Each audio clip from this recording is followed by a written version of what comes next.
Welcome to the I Create Daily podcast. I'm Leora Alderson. And I'm Devani Alderson. We're your co-hosts on this journey of creativity and productivity. I Create Daily is for artists in every genre of creating, from musicians to writers, crafters to inventors, bloggers to entrepreneurs. I Create Daily is a movement for creators serious about your art. If you're into creating anything, this podcast is definitely for you. Thank you so much for joining us on this journey. Hello and welcome to another episode on the I Create Daily podcast, a movement for creators serious about their art. I'm Devani. And I'm Leora. Our guest today is an award-winning and best-selling author of Celtic mythology and folklore for the modern age, as well as as author of inspirational children's books. More than an author of Celtic fiction, our guest, Dr. Ayn Cates Sullivan's life is deeply entwined with her appreciation of Druid legend and spirituality. Anne's love of Celtic goddesses and heroines is played out upon the pages of her novels, as well as in her spiritual teaching from the platform of her master's in literature and spiritual psychology. Ayn Cates Sullivan's Legends of the Grail series includes two highly acclaimed books, Heroines of Avalon and Legends of the Grail, Stories of Celtic Goddesses, with a third in the series for 2019 titled Legends of the Grail, Kings and Heroes. Anne hasn't just written about the ancient Celts, she has also extensively toured the British Isles in pursuit of connection with legends and roots, and today continues to study with British experts on Celtic myth and legend. As a teacher, Ayn Cates Sullivan's loves to assist creative women and men in spiritual discoveries, as well as tutoring for emerging authors each year. We won't list all of Anne's books here, but we will link to her website where you can easily find them all, AynCatesSullivan.com, and that's A-Y-N. In case you're following along in the audio podcast, it's spelled A-Y-N, Cates, C-A-T-E-S, and Sullivan with 2 L's.com. So we look forward to learning more today in this interview. Welcome, Anne. Thank you so much for having me on this wonderful creative show. And so your name, A-Y-N, until I heard you on a video, we've been saying Ayn because we're familiar with Ayn Rand. So how did you get the spelling of A-Y-N? Well, actually, there's a fairy in Ireland named Anya, and my name, if you spell it A-Y-N-I-A, and it can also be changed into Ayn, which means the light. So a lot of my friends call me Ayn, but Anne is a lot easier to say, so we generally stick with that. Okay, fantastic. So how did you begin your creator's journey? Was it with books or something else? Well, you're sitting there with your mother right now, right? Yes. I believe that's where we began with our wonderful mothers. And my mother is a painter, and my father, who's crossed on, but he was a novelist, an incredible philosopher and writer. Wow. And wasn't afraid of exploring any subject. In fact, I always wanted to stay home and study with him instead of going to school because I learned more. So he would do things like give me the Iliad or the Odyssey to read when I was like 6 or something, and I wouldn't be able to put them down. So I got a dose of mythology early on, and my grandmother used to tell me stories of the Knights of Northumbria, who are our family. We have a farm in Virginia that we've had in the family, I believe, according to Ancestry.com, and we still own this house since 1668. Wow.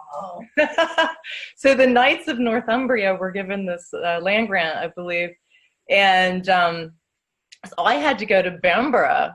I had to go to Bamborough Castle, which is where they come from in Northumbria, to find out about these people, and did find out if the Lady of the Lake actually came from this area, and did Lancelot call it the Joyous Guard, and there's a wonderful show now somebody's put together called The Last Kingdom, which is actually, I don't know if you've seen it, but it's with Druid, who would be my first cousin 25 times removed. So, so I had to go find out about these Celts. That's what started the journey.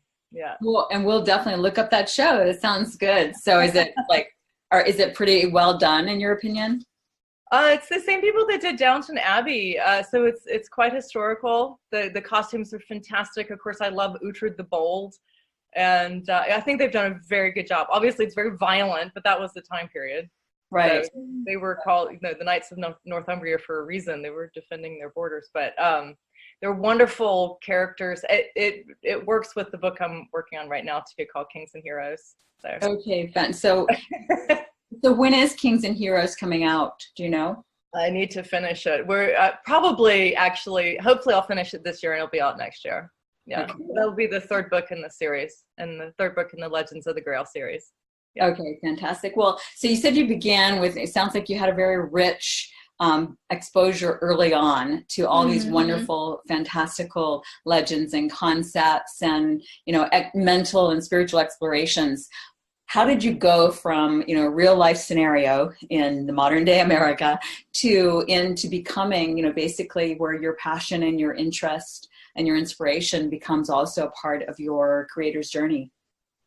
So it's a really good question. So when I was 8, I told my father that I was here on earth to be a mystic poet. And he said, well, that's wonderful, but how are you going to make money doing that? Always that practical question, right? Right. And I said, I don't know, but I'll do it. And I've had a lot of help with the writing over the years. I went to Hollins College, which is the all-women's college in Virginia.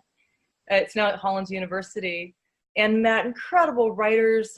Richard Dillard was there at the time. He was such an inspiration. And I actually graduated from there when I was 19. I went early.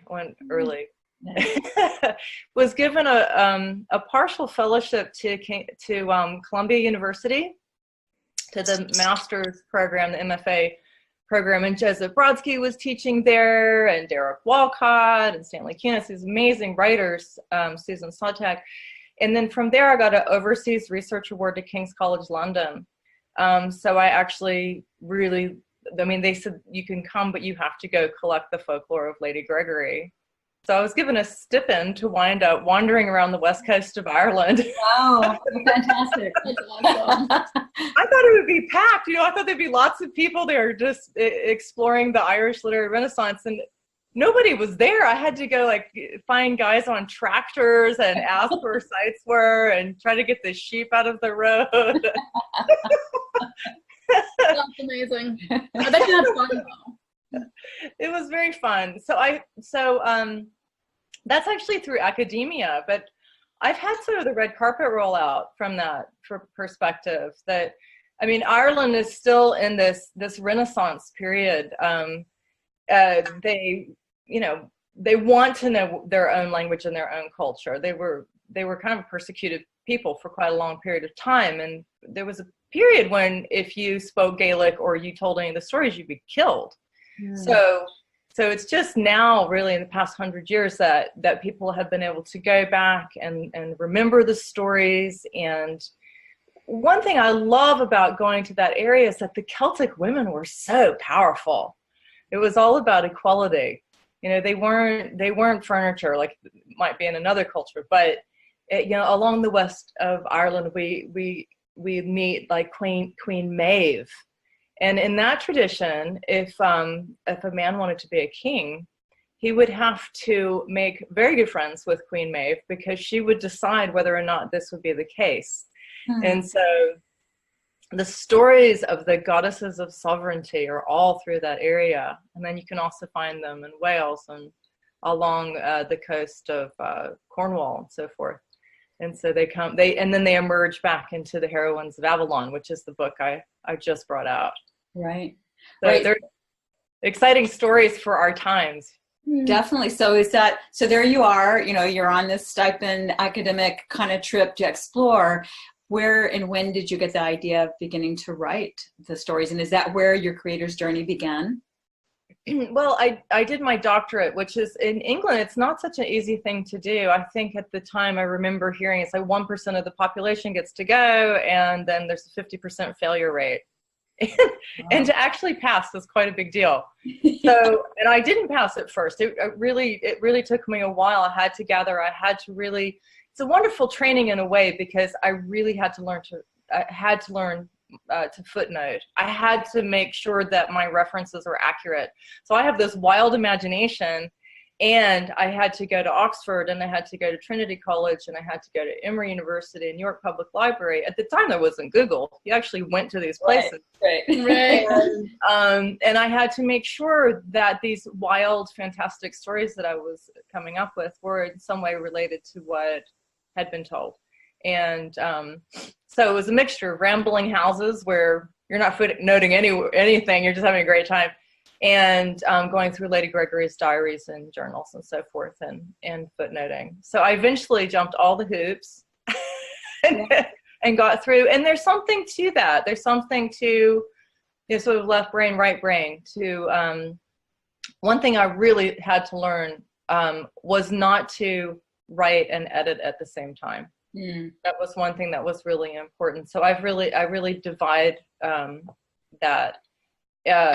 So when I go to a place, I still do it. I just went to Bryn Celyn Dhu in Wales. So I'm getting ready to go again. I'll go to a place and I'll listen to the land speak. There are stories in the land. It's true in North Carolina and Virginia also. Any place you go. Some places are more saturated than others. And then I meditate with the land and allow the stories to come through. And at that point, I'm not going to edit. I'm just receiving. And then in a week or so, I'll go back and I'm going to figure out how this might have some structure. So, from there, and if we're going into more practical details, I was teaching at university, and I taught, and I also worked with Kingfisher Books for a while. I Americanized children's encyclopedias. It's very exciting. But it pays the bill, so that's good. And so I've done a lot of editing work, or I did when I was younger, and that's good because it hones your skills. Yeah, absolutely. It does. And over the years, I decided I had more fun teaching. And I have some students I work with privately, and I love taking people to sacred places, and I love just seeing people blossom, whatever their unfoldment is, whatever their tradition is. Right. I just love seeing their true nature emerge. I think that's what goes on now more than anything. So from those early years in that deep research and immersion to actually publishing your first book, how long was that, and was there a diversion in between? Because I think you had were participating in a healing center in California for a time. I did. Well, the writing has, there's a lot of my own healing that has gone on with the writing work, because when I in my 20s, when I was at university and starting to explore all this, I had really serious depressions. I couldn't, was having a lot of trouble functioning. And one of the reasons I would go to these sacred places is because I felt like there was some soul loss. I felt something was missing and I needed to find some aspect. And it didn't really matter that maybe I was completely funded, because there was something else, something spiritual that was going on. And it was actually in Glastonbury at Avalon where I really had an encounter with, I would call it feminine face of God. And Sophia, Lady of Avalon, she has many names. But at that point, something started to change within me, and I realized that I was being asked to unfold, that I was being asked to find my true nature and my true expression. And from there, it's kept going. And so much easier to tap into the joy these days. Absolutely. Well, and that's an important point about, really depression is a little bit of like a phone call from the soul. It's like to let us know that something is off, just like any other kind of sense of, don't do this or be careful or don't touch the flame or whatever it may be. There's, it's another signal. It's another way of thinking. And so it's really cool that as you started to sort of seek solace for that feeling by seeking out the places that inspired and comforted you, you also were going closer toward, it seems like, the work that you were to be doing that brought your soul out more and therefore lessen the depression. Would that be an accurate way of putting it? I think that's absolutely accurate. I believe that when we feel those feelings of emptiness, even despair sometimes, it's really a cry from your soul. It's saying, no, you're going the wrong direction. The Grail's this way, but your wholeness is this way. And if we really will take a moment and listen to that instead of medicate it or try to ignore it, or, if you really follow it, it tends to lead you to your wholeness. Yes. Which is actually what my whole series is about right now, this series of books. And the series I really started writing it 35 years ago when I started going and collecting these stories. They've been a long time coming. They've been incubating. Were you intentionally writing it like during those 35 years, or was it more just like you were researching, you were letting your creativity blossom and thrive in these environments that you would go and sit at and meditate with? And then was the idea of your books intentional that whole time, or was there a specific point where you're like, oh my goodness, this needs to be a story, this needs to be a series? Well, it's funny, I finished my doctorate, and so the stories are all tied in a sort of academic way with the doctorate. And then I was so fed up with academic work by the time I graduated. I wanted to do something different. So I went into teaching, and I had 2 children, and I would tell them the stories, right? And when my daughter, so I taught the whole time they were growing up, and I was at the Healing Center of Santa Monica, and I did a lot of spiritual teaching. When my daughter went to university, she went to Naropa University. She called me one day from Boulder, Colorado, and she goes, "Mom, I'm with all of these people, and they're so depressed. They need your stories. Can you publish these stories?" And I said, "Sure. Which ones do you want?" Didn't really. And I had published in Scotland with Findhorn Press, and I had a chapbook. I won a chapbook competition in Wales, and I was published there. But when I contacted publishers in the U.S. about these wild spiritual Celtic stories, they said, "Well, no one's going to read these stories."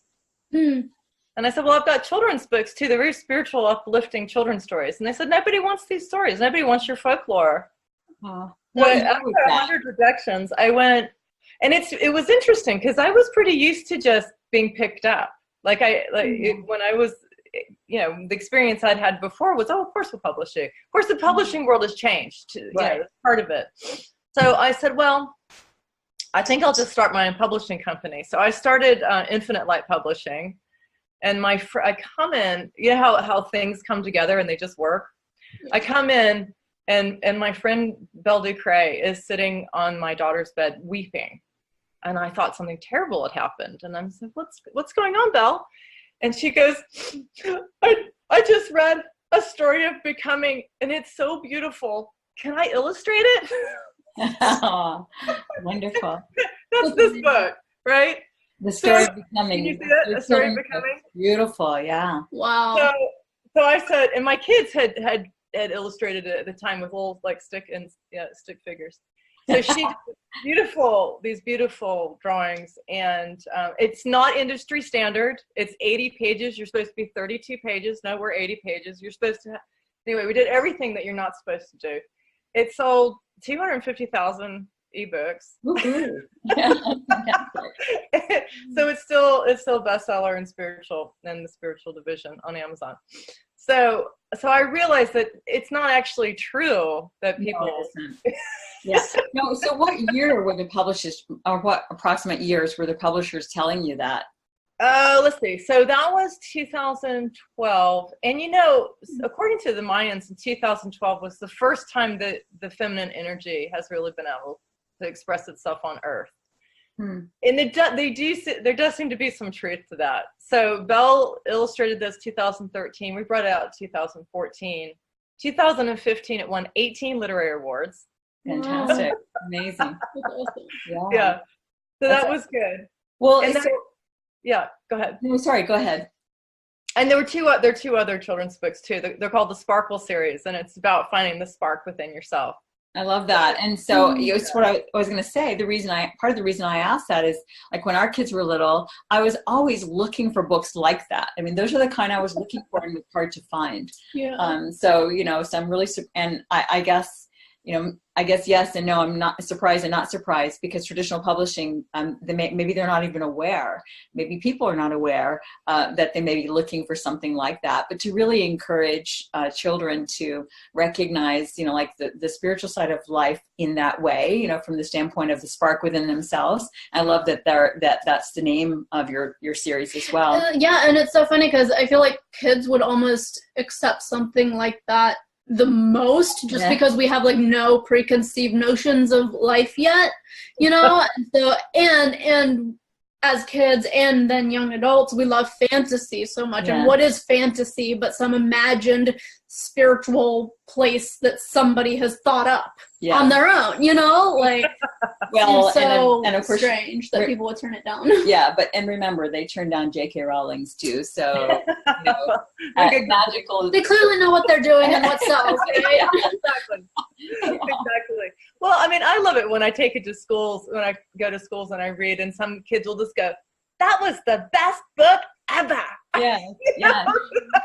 That's fantastic. That makes it all worth it. It does, and they're so beautiful. So it's like you have what, like 9 published books now? I think 10. Is it 10? I believe it's 10. Okay, it's 10. I'm working on 2 other ones too. I lose track sometimes, but yes. So which came first? Which book published first? The first book that was published was called Tracking the Deer. And it's interesting. It's my first book. It was published in Wales, and it was actually what I was doing last year in Wales. I was tracking a goddess named Ellen, who's actually a deer goddess. So it's anyway, they're all intertwined. I read some of your blog posts on that. You had a blog post about tapping into the energy or something like that of just like and it reminded me of when we were younger. My dad taught us how to walk in the woods, sort of like the Native American Indians would, like just with calmness and not the child boisterous energy of like messing up the peace in the woods. And it was really cool. Yeah. Oh, good. I'm glad you saw that. Ellen is a really interesting goddess. She's the most ancient goddess of the British Isles. And some people say she came from during, it was, I guess, before the Ice Age would have come from Russia. But at that point, the boreal forest was all one huge forest. And so she was an antlered goddess in that old tradition. So you could say she was like the original Santa Claus. She came with the gifts of intuition and understanding. And she was important at the time because it was so cold that you had to be able to keep the fires burning. The inner spark was like a real thing in the winter back then. And so she, as a goddess of sovereignty, was always teaching you at different times of the season how you unfold and how you step into the power of who you truly are. So she was quite loved in an island off the coast of Wales named, it's now called Anglesey, but at the time it was called Mona, and it was where the Druids and the Druidesses would train. And that's what they did. They were obviously indigenous people, like Aboriginal people that know how to dream with the land. So these Celtic people also knew how to dream with the land. And the Druid means people of the oak, because they would use the oak to travel through. So they're a wonderful sort of dream race. And so between the Druids and the Celts, are they basically the same, but the Druids are like more the higher level of Celts because they often were the intelligentsia or the teachers or the spiritual guides? Yeah, if you think of the sort of the Brahmins in India, who would be holding the high traditions, the high understanding, the high learning, then the Druids would be the same, and they were male and female Druids. Right. So they were holding the vision of the people. Caesar had told everyone that they did human sacrifice and all of this. I think they found one case of that being true, and who knows if that was a sacrifice. But it wasn't.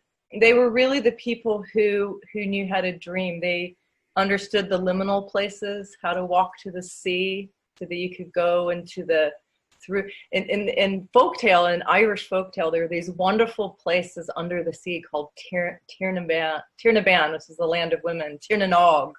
Land Under the Wave. And then in the British tradition, there's Avalon, where you sail to find the golden apples of everlasting life. So they're these wonderful imaginal places that are so much part of our psyche. You know, we can actually enter an enchanted world. People go, oh, but it's your imagination. But it's all our imagination. Yeah. And that's the origin of many of the, I mean, like from mermaids to other, you know, kind of connections. A lot of it originated there, I would guess. But it's kind of hard to trace it all, because my understanding is that the Druids, their custom and their tradition was to not allow written continuity of their teaching and work. It was all handed down through story and mouth. And is that true? It's an oral telling. I don't know if you can see what I'm wearing. I'll come up close. Can you see this little necklace? Yes. Okay. Yeah. For those who are just listening, it looks like a cross, but with many crosses across from the bottom to almost like a sword with many crosses.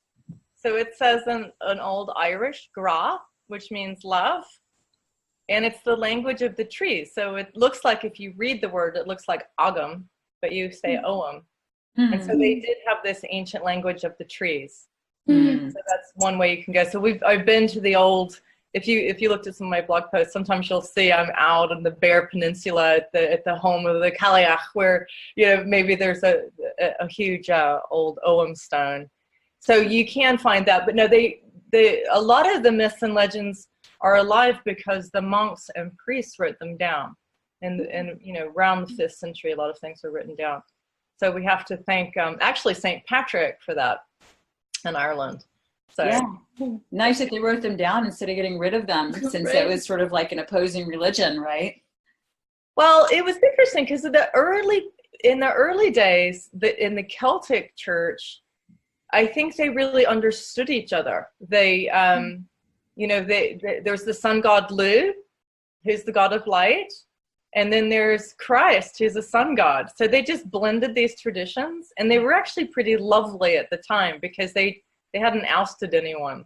So the Celts weren't really into duality. They were really into a wholeness, a whole vision. Right. And it wasn't until later when the Celtic church was banned. We call that the Dark Ages, I think you were talking about. Yeah. The creation of the wasteland.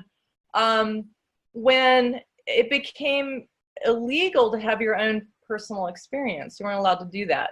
You had to go through an authority figure. Otherwise, you were considered a heretic. So, you know, those were difficult times. And luckily, we've come out of that. Yes. So when you started, so your first book was the deer, Tracking the Deer. It won a chapbook. It won a chapbook competition in Wales, and it was published there. And I'm trying for the year. It's like 1991, I believe, or around there. And when did you start your publishing company, Infinite Light Publishing Company, and also first publish the Heroines of Avalon? So I started the publishing company. I did the children's books. It was to bring out the children's books, and I started that in, I think, 2011. I started it. 2012, it was going full tilt, and we were aware that we're starting to enter the Aquarian age, that we've got the water bearer, you know. So we wanted to give a voice to the feminine, to the well maidens that were demanding attention. And so we brought it out. Like I said, it's really been quite successful. And Legends of the Grail, I actually thought originally that Legends of the Grail would go through a traditional publisher. I was kind of surprised when it wasn't picked up. And then thought, well, why should I be that surprised? There's still stories that, even though I might know them because I walked along those coasts, and was so inspired by them, they were repressed for a long time. And when the stories were recorded, the downside is that almost all of the women were demonized. So in each story throughout the series, in each of the women's stories, not so much in the masculine, but in the women's stories, you have the Cailleach, who's the old woman of the world, and she's great. She's a hag. She's got long teeth. She's got one eye. you know, but she can shapeshift and be this young, beautiful maiden. You never know quite how she's going to appear. She might even appear as a cat. But she got demonized as the witch. And in the old Celtic tradition, Wicca meant wise woman. She was like the healer who would come. Yeah, she was the one that would help you find your wholeness. And so, yes, she probably did have a cauldron, but it might be a cauldron for you to look into to see the truth of who you are, the truth of your true face, your true expression, your soul. So recovering her was really fun, and I actually went up to some of her. She has a few different places in Scotland and Ireland where you can go and really commune with her and her cairns. And anyway, it's always fun to go and do that. And then in Wales, in the Welsh sense, we have stories such as Blodeuwedd, who's known as the murderer and adulteress, who was turned into an owl to cry "hoo" in the forest for all time. And I was there going, I don't think I can leave this flower goddess in the forest crying out for all time. So I've been a complete heretic, and I've given the story as it was given traditionally, and then I sit with them and I allow them to speak and tell their story, so you can understand why they did the things that they did, and you generally understand why they got their reputation. Yeah. And then I give ways to continue to work with the archetype at the end of the story. So it's fun. They're very fun. Yeah. So, and it sounds like, do you do workshops as a continuation of your books in a way then? I do some. Yes. I do some. Sometimes I take people on tours. Sometimes I just work with, these days you can work on Skype. You can do all kinds of things. Yeah. So people who are interested in it. And one of my goals in recovering the story. So I learned the stories a long time ago, and they didn't really come back. It was kind of interesting. They didn't come back until I started going through menopause. And I got really, really ill going through menopause, and really went into a very liminal place myself. And I think my doctors were worried I wasn't going to make it. And I started having dreams about Dendrana, or some people say Dendrain. I like to call her Dendrana. And she's actually in Arthurian legend. She is the first Grail winner. No one ever talks about her. They always talk about Percival or somebody else. But a woman was actually the first one to achieve the Grail and open the gates to Theros, to help to the Grail heaven. She started coming to me and saying, write my story, write my story. Mm-hmm. And when you're a creative person, so you'll understand that when you're in that in between, you're almost in a dream. I was weak and I was kind of in this dream. That's when I wrote down all the stories. They came just as one after the other after another. Mm. And they were like, please tell our tales. Please help us come out of the wells. Please help our voices come back again. And I wrote them. And again, publishers were like, no, we're not doing that. You didn't stick to the traditional way of doing things. I was like, well, what's new? And so I launched Legends of the Grail, Stories of Celtic Goddesses I think it was October of 2017. It sold out the first day. I thought maybe 50 people would come to the launch. We had 250 people here, which I was not expecting. Nice. And yeah, we sold out. This book sold out of print 4 times. So they've been going great. They've been going Grail. They've been going great. The Grail has been going great. Yeah. And so yes, I think there's something. The Grail legend is the most told legend in Western civilization. I mean, if you listen to just about any mythologist. I mean, if you go online and just look it up, you have Arthurian legend here and there, right? We love Merlin, right? Right. Yeah. So I just finished a book about his beloved. So anyway, that'll be out soon. Yeah. You mean you finished writing it about his? Oh, fantastic! And what's the title of that? It's probably will be retitled, but it's about his beloved Nimue. So Oh. I had to actually stand in a waterfall in Cornwall to download that one.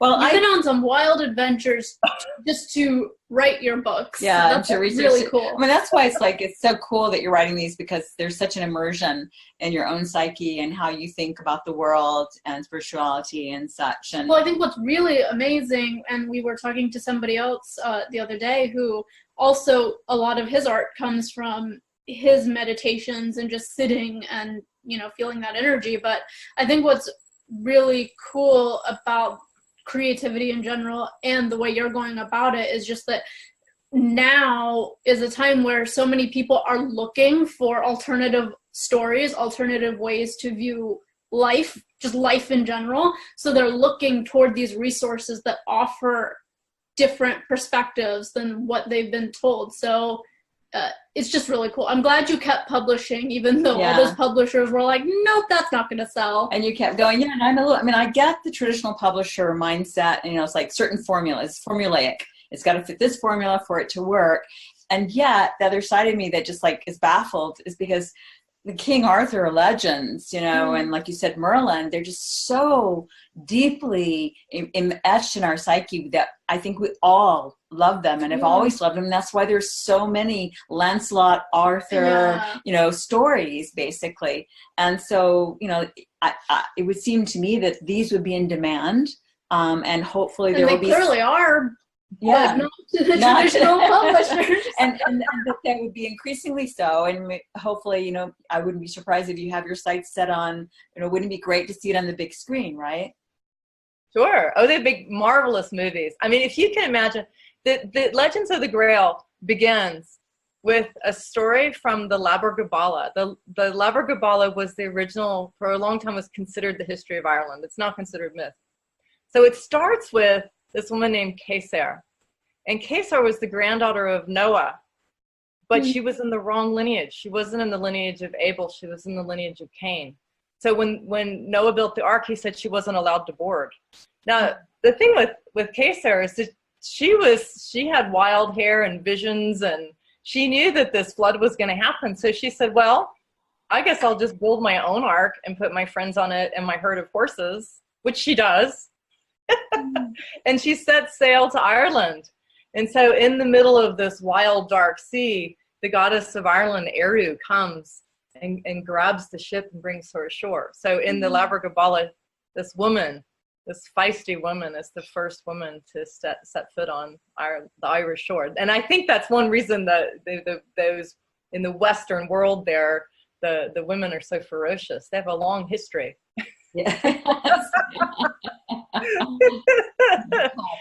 Well, so as a creator and author, what advice can you give to existing and aspiring authors toward bringing, like manifesting their own vision of stories? I guess another way of saying it would be, what in your experience has been the most successful efforts that you've made toward writing and bringing your own ideas to life in story?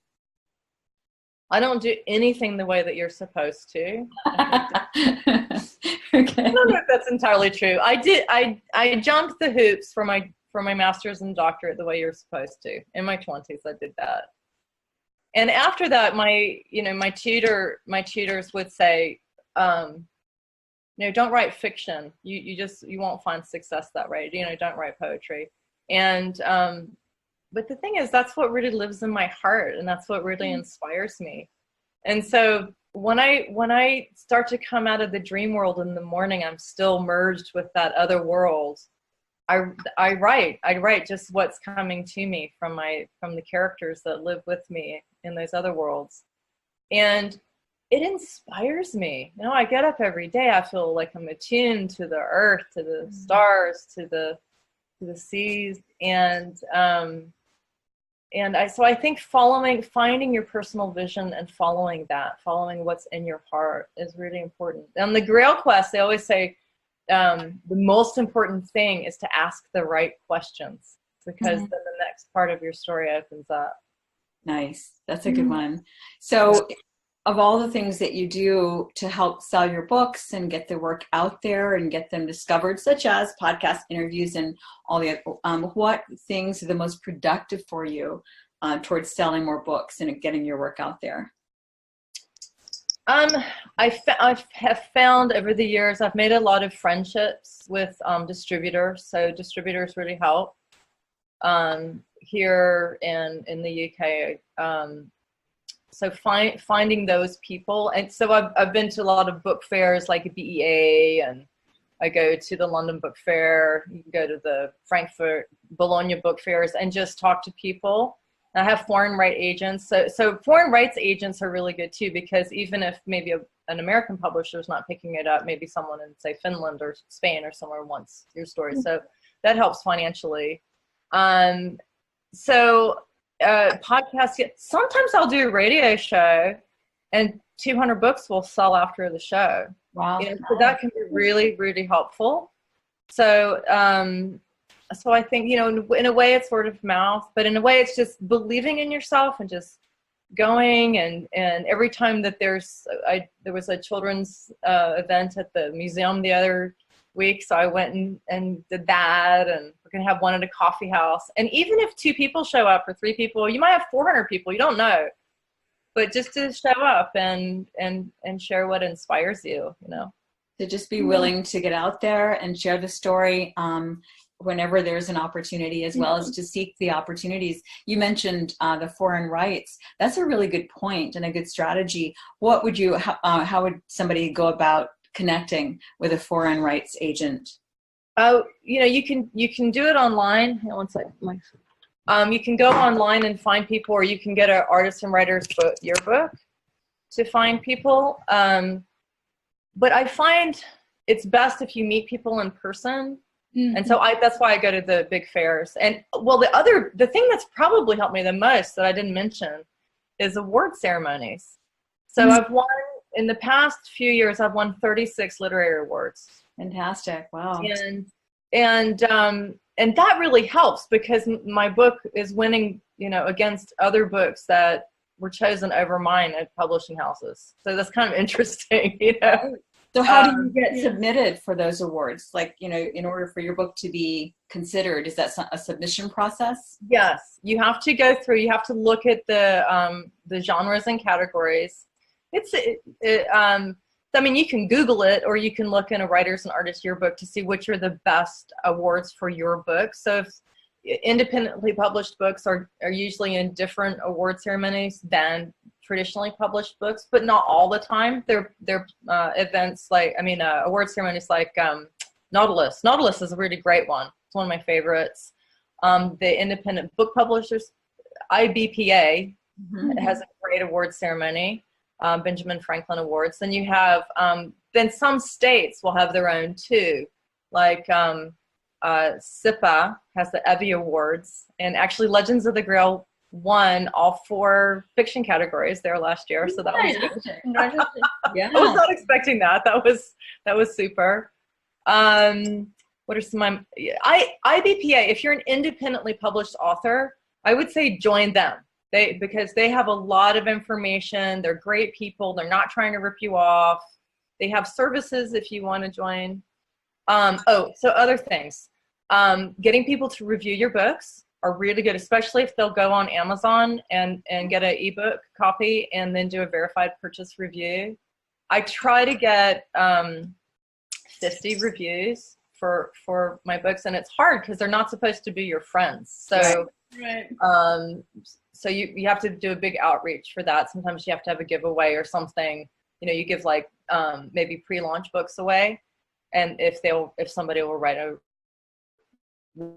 review for you, you're not supposed to pay for it. So it's got to be, has to be that kind of outreach. The other thing is to get reviewed by, say, Clarion Reviews, so really excellent. Blue Ink does reviews. There's some others. So if you get a really good review from some of those people, also Reader's Favorite, they're really good, and they have a great award ceremony. Writer's Digest is another one. So I try to contact. Sorry, what about Goodreads? Do you do? My books are on Goodreads. Yeah, the Goodreads is it can be really helpful. I haven't seen a ton of book sales coming from there, but maybe I could do more with that site. But it's good to have Google Books, Goodreads, and you do get real, you get trolls. So you have to be okay with the fact that somebody will give you a 1-star, and maybe hopefully almost everybody else will give you a 5-star. Yeah. But the ratings really help, and the reviews. So because when you go to buy a book, of course you're going to look. You're going to say someone's go, oh, it's not my cup of tea, and then someone else is going to go, oh wow, I didn't really know about this goddess, and now I'm, my DNA is now linking me to this, whatever. So you hear these great things. I love getting emails from readers who are inspired in some way. So that helps. But so I would say award ceremonies really help. And if you think, okay, you've got to spend $50 to enter an award, one category. But if you're going to hire somebody, a PR agent, to do this work for you, it's going to be several $1,000s. So you have to make sure that you're going to have enough book sales to be able to handle that PR. Right. So, or you're going to have enough teaching classes, workshops, or whatever, right, that can bring in enough income. So that's a way to do PR. That's $50, which most of us. Yeah, that's fantastic. That's I think you're one of the first author guests we've had on that has discussed that strategy, and so it's really great that you brought that up. Mm-hmm. And as you know, so like as a self-published author, and with your own publishing company, like we're wearing all the hats, and there's such so many steps to it. But again, it's a journey, and each step of the way gets you closer. So of all those things that you've done, since you've been doing it for long enough now that you've kind of dabbled in a number of them, if you could only do 3 things, do you have a good sense right off the top of your head what 3 things are the most productive that any aspiring author could start with first? You mean in terms of writing your book, editing your book, or publishing, or distributing? In terms of the awards that we were talking about, as far as ways of getting exposure. Yeah, exposure for a book that's complete. Yes. I'll say one thing before anything else is probably the most important thing is to have a really good editor that's your ally. So that when you put a book, because anybody can go on, anybody can create a book and publish it. There's so many books now. Right. So and then how do you get to the top? Well, you want to make sure, first of all, you don't have typos, you don't have spelling mistakes, and that you have beautiful books and you have a message that's needed. So if you have that, then the next thing you want to do is go to, you can just Google it, just best awards for fantasy fiction, right? For traditionally or independently published. It'll come up, you'll have a list, or get the Artist and Writers Yearbook for 2019. Look it up, and then pick 10 award ceremonies, say, and enter your book. See what happens. Worst case scenario, you won't win anything. Yeah. But, you won't have lost much. Right. So that really helps. If you make a relationship with a really great PR person who's not going to rip you off but actually delivers, that can really, really help too. But I would really check that out and talk to people at, say, the Independent Book Publishers Association. So my 3 things are: if you're independently published, join IBPA, or if you're in Britain, join ALI, or both. So that's one thing. So now you're part of a group that's speaking. Right. And choose your award ceremonies that you want to do. And 3, make sure that when your books are printed, there are lots of ways to print books. You can do some kind of cheap trade paperback, POD. I don't really recommend it. You can find beautiful printers and have excellent high quality books that people will want to buy. And it's worth it. You can print 500 minimum run and have some lovely books that you ship. So, and you can have, now you can have ebooks, print on demand. You can do it so many different ways. But those, usually when young authors come to me and we start with their book, I just published a couple of people. One woman, it's taken actually 4 years to get her book out, but it's done. It's beautiful. It'll launch soon. Another British woman recently. And I love seeing the whole process of the story, the beginning story. They have some idea of something they want to do, and then You have the whole editorial process, which is brutal, always. Yeah. But it's really important. The editorial process is as important as the writing. Well, that's what helps you improve as a writer too, besides just writing every day or writing regularly. The editorial and having that outside perspective from somebody who's constructively critiquing your work is just what helps in the craft of writing. Absolutely. You need that person, and not someone who's going to destroy you, but somebody who's really going to say, you know, I really didn't get this scene here. Can you describe some more? Or, you know, this is a little too much, or I didn't, you know, you need that outside person, because I'm assuming that if you're a writer, you're already somebody who writes 2 or 3 hours at least every day.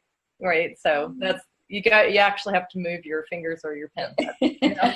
There's that part.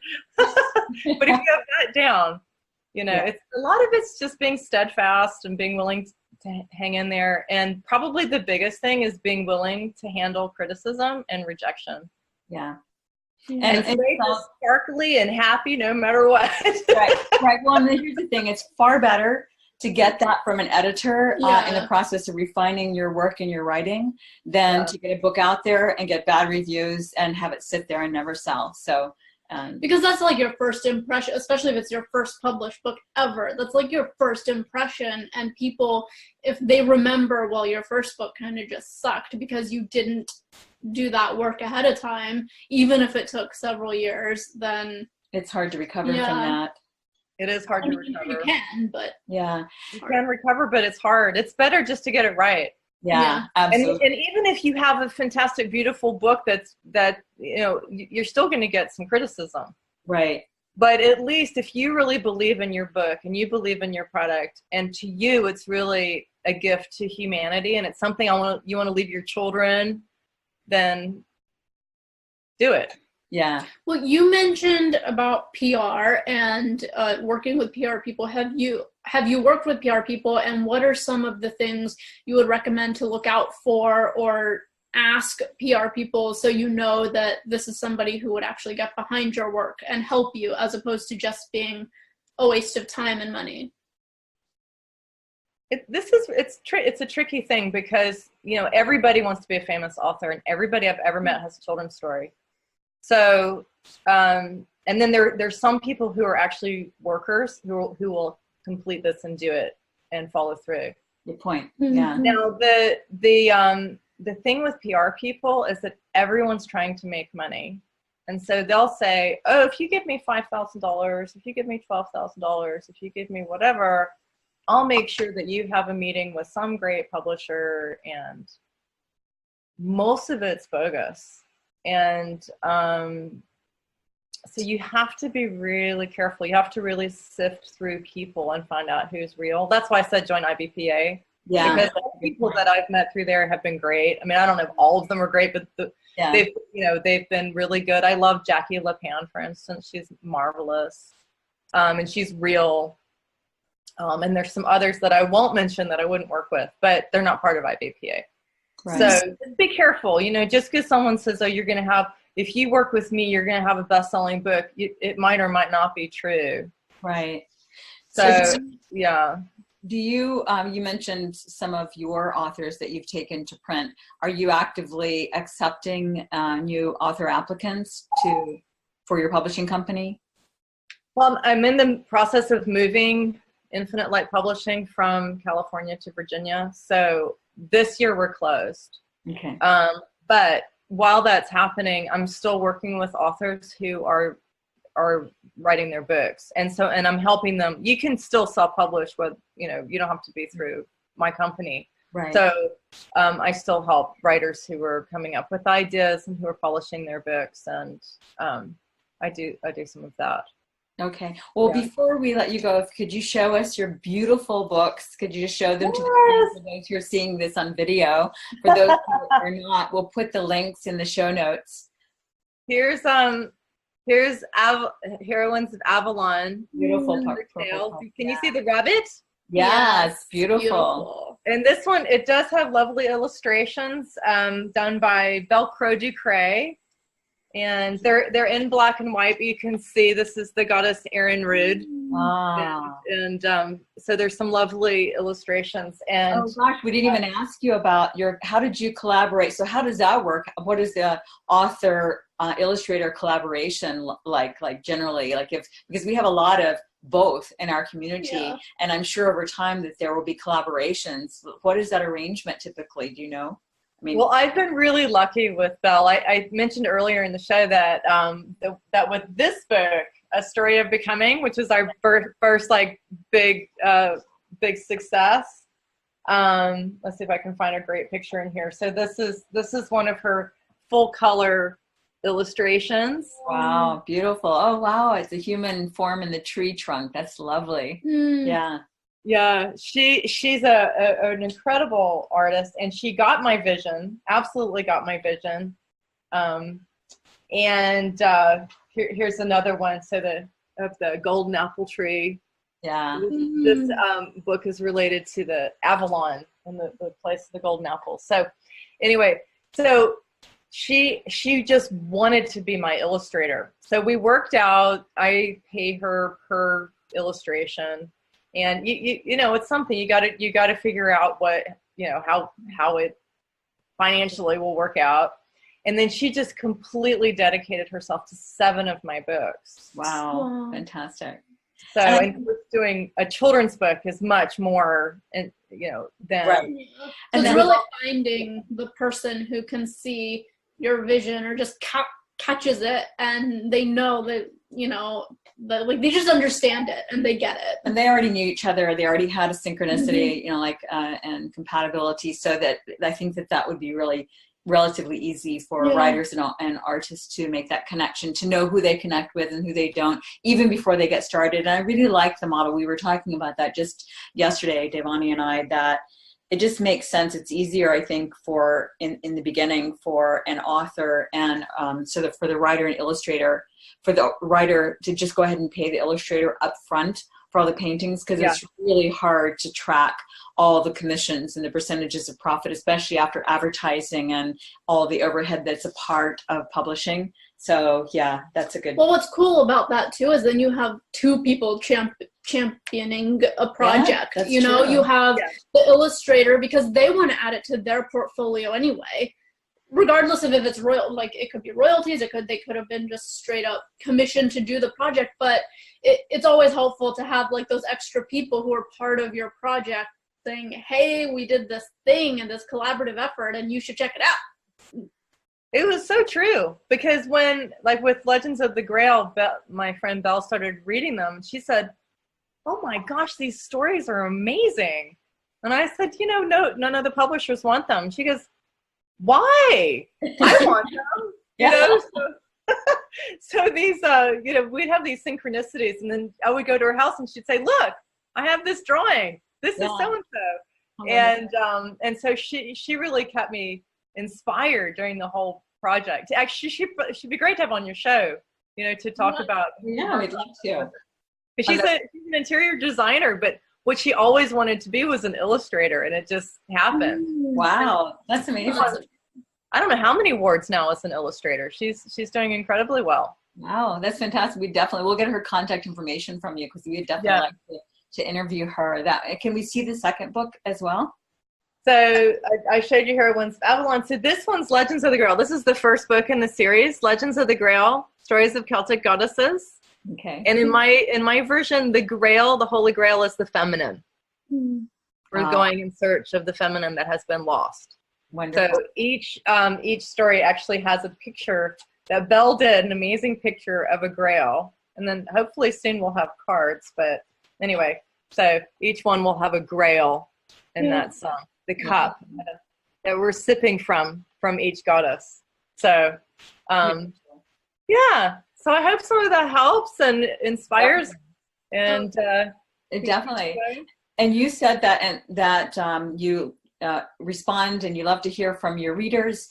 So we hope that people will buy your book and then send you an email, and also leave a review on Amazon, because it means so much to authors for that. And it's an interesting thing because prior to becoming Amazon sellers ourselves, and also we have an author in our family, we never thought to leave a review.